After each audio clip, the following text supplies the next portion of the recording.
الحمد لله وكفى والسلام على عباده الذين اصطفى أما بعد أعوذ بالله من الشيطان الرجيم بسم الله الرحمن الرحيم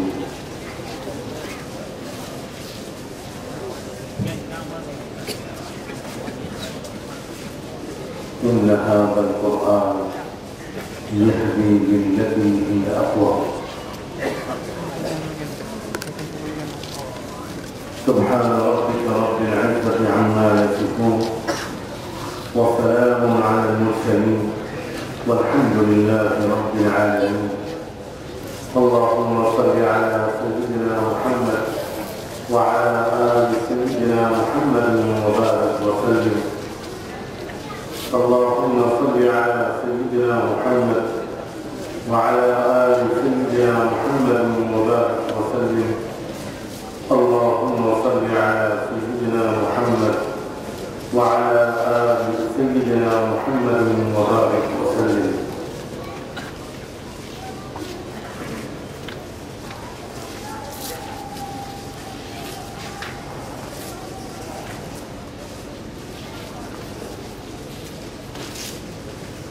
ایک انسان ایک مکان بناتا ہے، اس مکان سے انسان کو بے پناہ محبت ہو جاتی ہے۔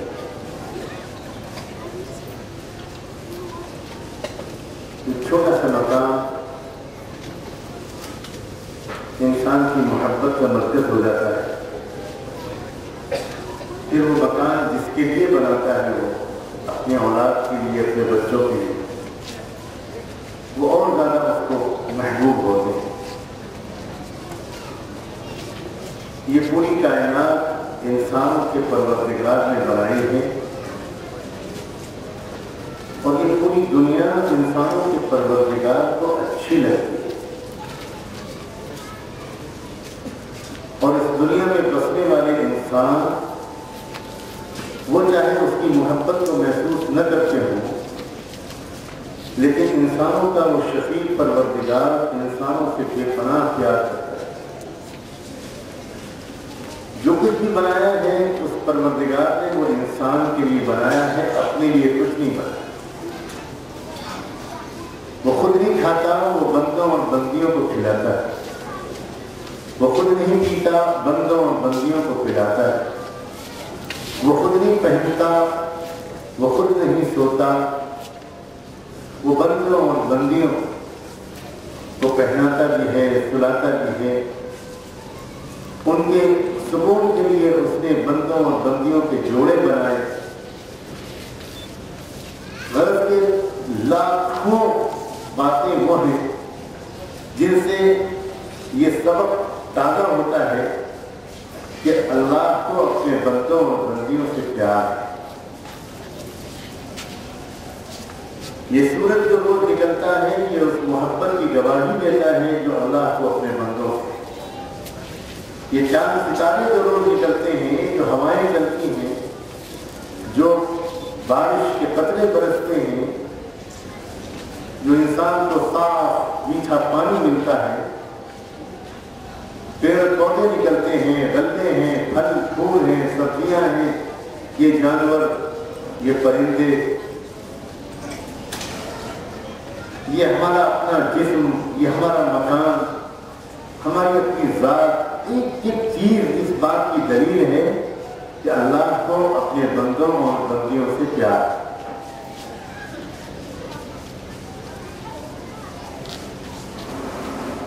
آپ کو اگر اپنے بچوں سے محبت ہوتی ہے تو آپ صرف ان کے کھانے کپڑے کا انتظام نہیں کرتے، بلکہ آپ ان کی اچھی تعلیم و تربیت کا بھی انتظام کرتے ہیں۔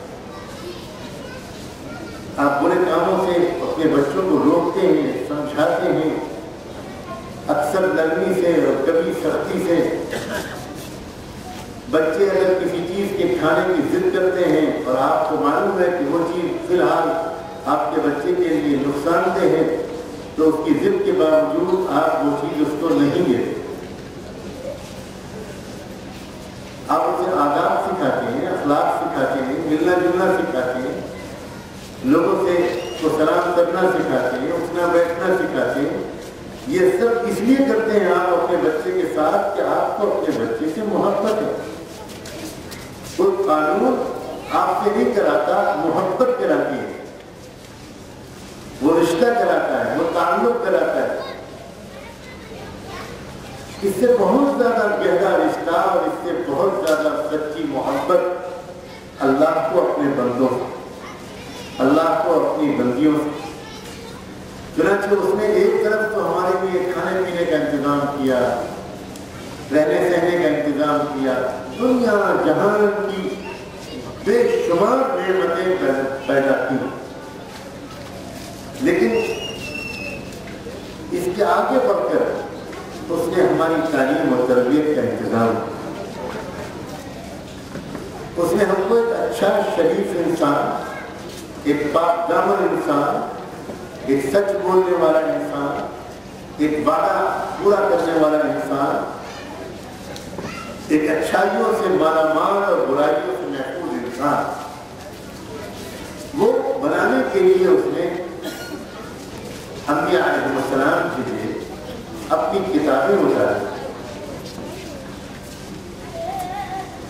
خاص طور پر کتابوں اور انبیاء علیہ السلام کے ذریعے اس نے جو رہنمائی دی، جو علم دیا، وہ اصل میں انسان کو اچھا انسان بنانے والا علم.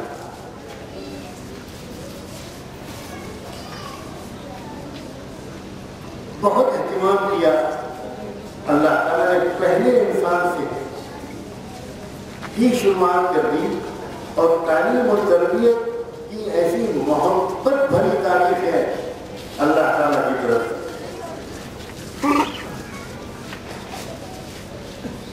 قرآن مجید اور اللہ کی تمام کتابیں اس محبت کی دستاویز ہیں جو اللہ کو اپنے بندوں سے ہے، اس پیار کا ثبوت ہے. ورنہ اگر اللہ کو محبت نہ ہوتی تو کیا فرماتی اللہ کو ہم کچھ بھی کرتے رہتے. آپ دوسروں کے بچوں کے مطابق اتنے فکر مند نہیں ہوتے جتنا اپنے بچوں کے لیے فکر مند ہوتے. اللہ کو اپنے بندوں اور بندیوں کی اس سے زیادہ فکر ہے جو ایک ماں باپ کو اپنے بچوں کی فکر ہو. چنانچہ اس نے جو اسلام دیا، اور یہ ذہن میں رکھیے گا کہ اسلام صرف اس دین کا نام نہیں ہے جو سیدنا محمد رسول اللہ صلی اللہ علیہ وآلہ وسلم لے کر آئے. تمام انبیاء علیہ السلام جو دین لے کر آئے وہ اسلام ہی تھا.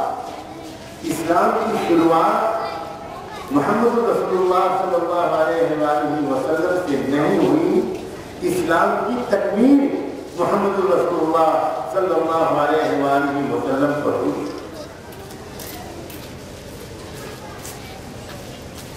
یہ تو اسلام ہے ساری دنیا کے تمام انسانوں کے لیے اللہ کا سب سے محبت بڑا تحفہ ہے، سب سے زیادہ قیمتی تحفہ ہے. اس کو ایک تحفے کے طور پر قبول کرنا چاہیے اور ایک تحفے کے طور پر لوگوں میں بانٹنا چاہیے.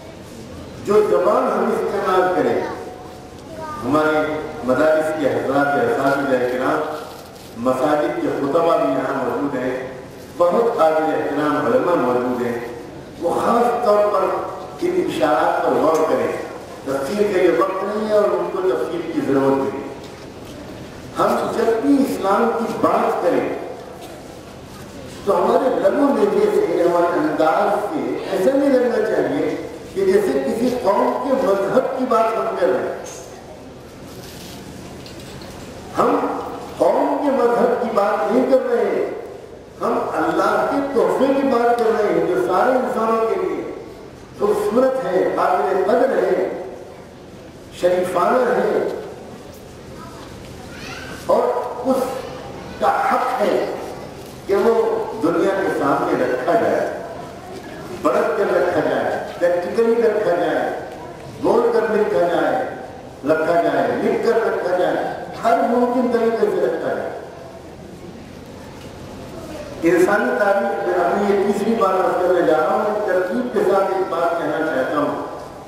اس بہت ہی اہم پروگرام میں، بہت بامقصد پروگرام، خدا کرے کہ میں وہ بات کہہ سکوں جو اصل میں اس جامعہ کی طرف سے اور اس جامعہ کے اجلاس کی طرف سے آپ سب بھائیوں، بہنوں، نوجوان بچوں اور بچیوں کے دل و دماغ میں پیوست ہو جائے۔ سب سے خوبصورت دن دنیا نے وہ گزارے جب یہ اسلام ایک امت کی زندگی میں آ گیا، ایک معاشرے کی زندگی میں آ گیا، ایک سوسائٹی کی زندگی میں آ گیا، ایک تمدن کی زندگی میں آ گیا۔ اس سے پہلے اسلام کو جب بھی موقع ملا، تاریخ کے زیادہ تر حصے میں یہ کچھ افراد کے حصے میں ہوتا تھا، لیکن یہ نصیب صرف رحمت عالم سیدنا محمد رسول اللہ صلی اللہ علیہ وآلہ وسلم کا تھا کہ انہوں نے ایک پوری امت برپا کر کے اللہ کے سب سے خوبصورت تحفے کے طور پر ساری انسانی برادری کے سامنے پیش کر دی، یہ کہتے ہوئے کہ تم خیر امت اخرجت للناس۔ یہ اپنی تاریخ کی تعریف نہیں ہے۔ اللہ نہ کرے کہ ہمارے ذہن میں کبھی کس قسم کی باتوں کو بیان کرتے وقت اپنی تاریخ کی تعریف کا جذبہ ہے۔ یہ چھوٹا جذبہ ہے، بہت قیمتی جذبہ نہیں ہے۔ ایک تاریخی حقیقت ہے کہ دنیا کی تاریخ کے سب سے خوبصورت دن وہ تھے، شاندار دن وہ تھے، جب چند سالہ زبردست جدوجہد کے بعد ایک بہترین تمدن، ایک بہترین معاشرہ، ایک خوبصورت سوسائٹی، ایسی بھرپور انسانیت کو دیکھنے کو ملی جیسی بھرپور سوسائٹی اور تمدن اور شاندار امت بہت زمانے سے دیکھنے کو نہیں ملی تھی، بلکہ کبھی دیکھنے کو۔ مدینہ منورہ میں جو امت تیار ہوئی اور جس کے حوالے انسانیت کی باغ ڈور بلکہ انسانیت کی بے لوث خدمت کرنے کا کام سپرد کر کے رحمت عالم صلی اللہ علیہ وآلہ وسلم اللہ کے حضور میں واپس گئے، ذرا سا تھوڑی دیر تصور کی آنکھوں سے اس مدنی معاشرے کو ذرا دیکھنے کی تو کوشش کریں۔ یہ سوسائٹی صرف معاشرے سے کٹے ہوئے اللہ والوں کے لیے تھی، یہ ایسے لوگوں کے لیے تھی کہ جو معاشرے سے بالکل کٹے ہوئے کچھ لوگ ہوں۔ اس سوسائٹی میں نوجوان تھے، بڑی تعداد میں، اس میں مرد تھے اور بڑی تعداد میں، اس میں عورتیں تھیں اور بڑی تعداد میں، اس میں فوجی بھی تھے، اس میں مزدور بھی تھے، اس میں کسان بھی تھے، اس میں امیر بھی تھے، اس میں غریب بھی تھے، ان میں شعراء بھی تھے، ان میں حکومتوں کو چلانے کے ماہرین بھی تھے، ان میں ملکوں کی سفارت کاری کا تجربہ رکھنے والے لوگ بھی تھے، ان میں جنگ کے سپہ سالار بھی تھے، ہر طبقہ تھا اس میں، سوسائٹی کا ہر کلاس، ہر سیکشن سوسائٹی کا، معاشرے کا ہر وہ حصہ جس سے کوئی بھی سویلائز سوسائٹی مرتب ہوتی ہے، جس کو آج ہم سول سوسائٹی کہتے ہیں، اس کا بہترین مجموعہ تھا محمد رسول اللہ صلی اللہ علیہ وآلہ وسلم کے بسائے ہوئے اور تیار کیے ہوئے اس معاشرے۔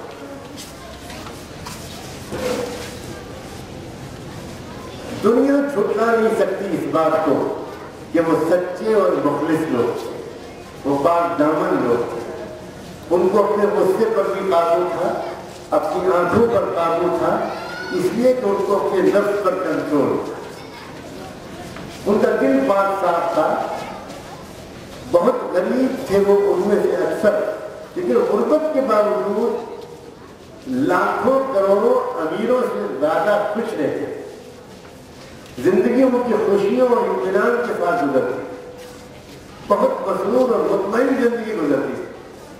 آج کا امیر اس طرح خوش نہیں رہتا جتنا خوش ان کے غریب رہتے ہیں۔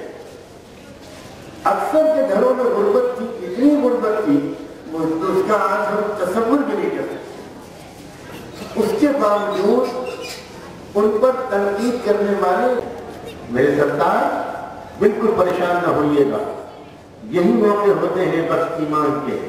اب تک سنتے تھے اللہ کے رسول سے کہ جو بھی حال آئے اس پر راضی رہنا، اللہ سے شکایت مت کرنا، قسمت کو برا بنا مت کہنا، بس اب اللہ تعالیٰ نے عملی تربیت کا دروازہ کھولا ہے۔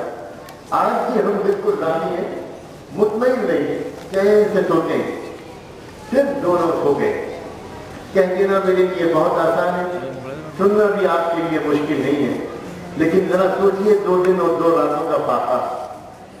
ہمارا تو اگر آدھا گھنٹہ چائے لیٹ ہو جائے تو ہمارے سر میں درد ہونے لگتا ہے۔ 2 دن اور 2 رات اور ایک بھی دانہ پیٹ میں نہیں۔ پھر کسی نے صبح نکلی، پھر شوہر کام کی تلاش میں نکلے، پھر سنت کے مطابق بیوی کے دروازے تک آ کر مسکراتے ہوئے اور فی امان اللہ کہتے ہوئے رخصت کیا۔ کیا خوبصورت دین ہے اسلام، کیا پیاری تہذیب ہے اسلام۔ سنت اور تہذیب یہ ہے کہ جب بھی مرد گھر سے نکلے تو عورت گھر کی بہن ہے، بیوی ہے، ماں ہے، وہ دروازے تک آئے رخصت کرنے، خاص طور پر بیوی، اور پردے کا لحاظ کر کے دروازے کی آڑ سے رخصت کرے اور فی امان اللہ کہے اور مسکرائے۔ چنانچہ تیسرے دن بھی اسی طرح رخصت کیا، پھر تیسرے دن انہوں نے کام تلاش کیا، پھر رخصت کیا، پھر وہ گئے۔ لیکن آج ایک نئی بات یہ ہوئی کہ ابھی چند قدم وہ صحابی آگے بڑھے کہ بیوی کو کچھ یاد آیا اور بیوی نے پکارا کہ ذرا 1 منٹ واپس آئیے۔ کیا ہوا خیریت؟ ابھی تو تم نے رخصت کیا تھا، ایک بات کہنا چاہتی تھی بھول گئی، اس لیے آپ کو دوبارہ بلایا ہے۔ کیا بات ہے؟ بات یہ ہے کہ میں اتنے دن سے آپ کے ساتھ ہوں اور آپ کے تقوی کی میں سب سے بڑی گواہ ہوں،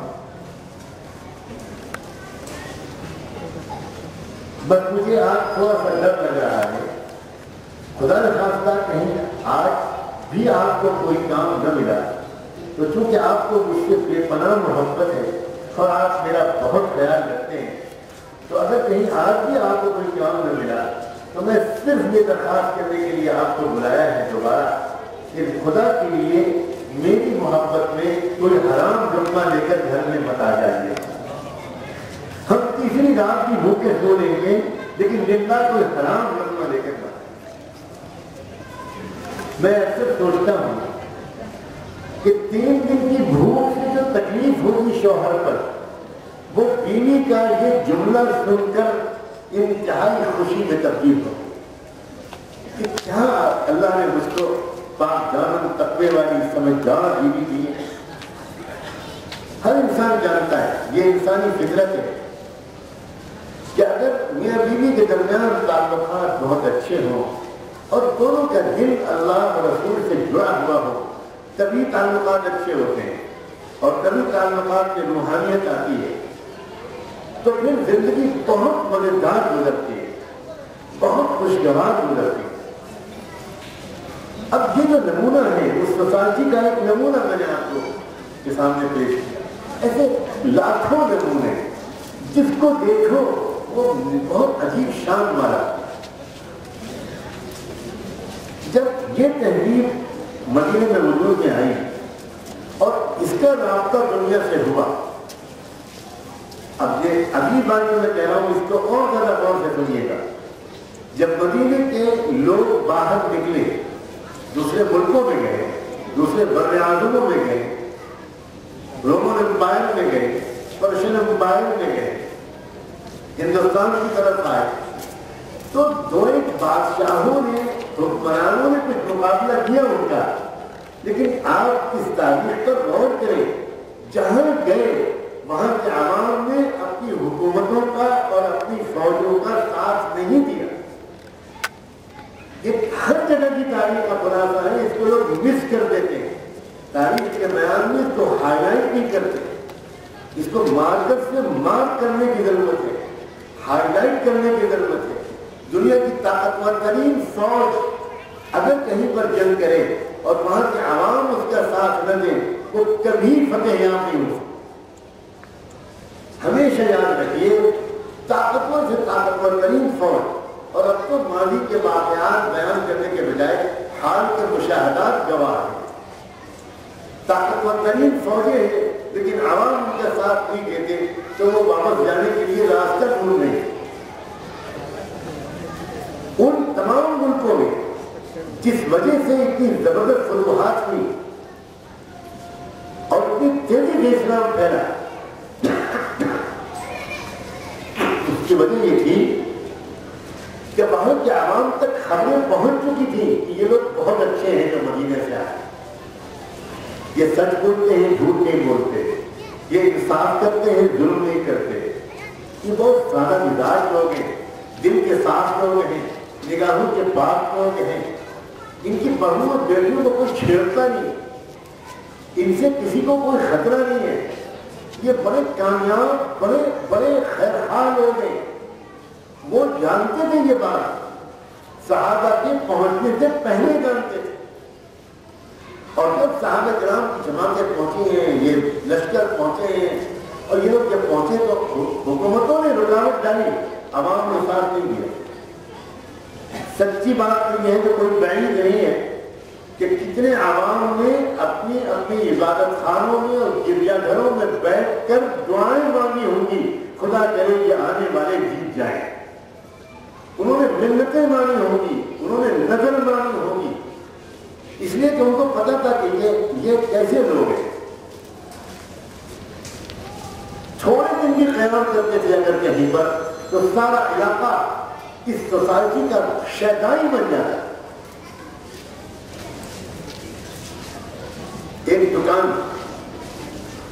آپ تاجر لوگ ہیں اکثر، تاجر کی نفسیات کیا ہوتی ہے اسے مجھے کھول کر بیان کرنے کی ضرورت نہیں۔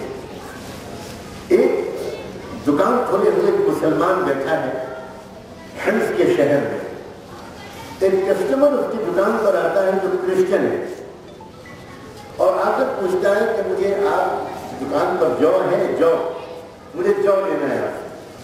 جو تو سمجھتے ہیں آپ، جو ہی کہتے ہیں اور کچھ کہتے ہیں۔ تو اس دکان والے نے کہا، مسلمان نے کہا جو ہے میرے پاس، مگر میرا ایک مشورہ ہے کہ وہ جو سامنے دکان کھلی ہوئی ہے آپ وہ جو مجھ سے لینے کے بجائے اس سے لیں۔ کہنے لگے کیوں؟ آپ کی دکان پر جو ہے، پھر آپ مجھے جو دینے کو تیار کریں؟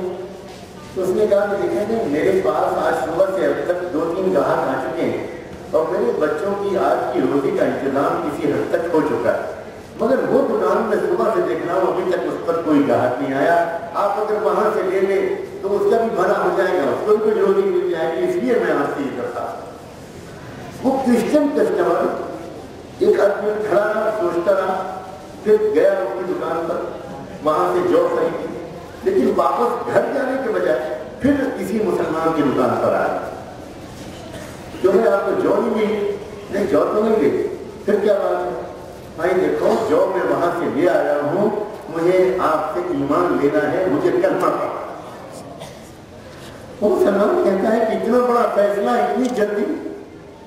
تو جواب ہے اس کا کہ بھائی جلدی کی بات نہیں ہے، میرا دل گواہی دیتا ہے کہ جس مذہب کے لانے والے، جس مذہب کے ماننے والے ایک عام دکاندار کے اخلاق کا یہ حال ہے، اس مذہب کے لانے والے پیغمبر کے اخلاق اور کا کیا حال ہوگا؟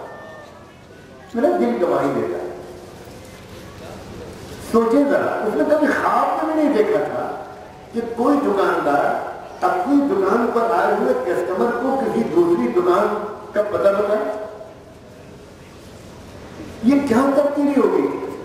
یہ چیز تھی لوگوں، اسلام نہیں پھیلا جلسوں سے، اسلام نہیں پھیلا ہمارے بیانات سے، اسلام نہیں پھیلا ہمارے منبر کے خطبوں سے، اسلام نہیں پھیلا ہماری کتابوں سے، اسلام پھیلا سچے مسلمانوں سے، ان کی زندگی سے، بازاروں سے اسلام پھیلا، عدالت کے کمروں سے اسلام پھیلا، نوجوانوں کی پاکیزہ نگاہوں سے اسلام پھیلا،